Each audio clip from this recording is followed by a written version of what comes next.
Мына Карковичтин местада. Кана жумуштар кандай болуп атат? Чоң да. Аябай чоң да бирок. Бардык азыр по графику кетип атат да буюрса.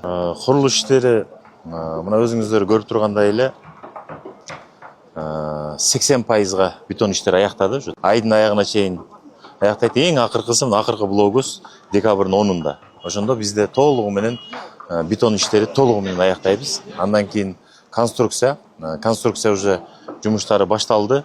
Аркасынан эле конструкциялар болуп кетет. Февралдын 15-инде полноценный стадиондун уже бүт конструкциясы менен бүтөт да. Андан кийин уже инженерский сет жумуштары, ички отделка жумуштары дагы жүрүп атат уже ичинде өзүңүздөр көргөндөй эле. Сырткы инфраструктура жумуштары, ошентип бизге коюлган убакыт ушул 1-августка Кудайым буйруса бул стадион толугу менен бүткөрөбүз. Өзүңүздөр билгендей, башка футбольный стадиондордо торговый центрлери жок.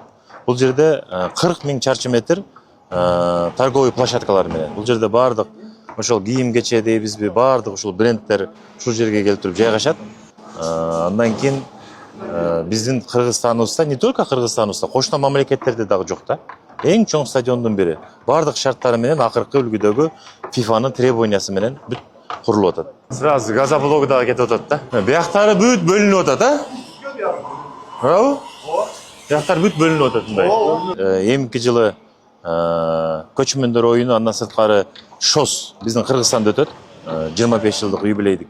Ошол Кудайым буйруса, ошол 31-1 мына ушул стадиондо көчмөндөр оюну ачылышы, анан неформальный келген биздин лидерлердин, биздин урматтуу президентибиз тосот. Мына ушул жерде ошол иш-чараларды өткөрөбүз.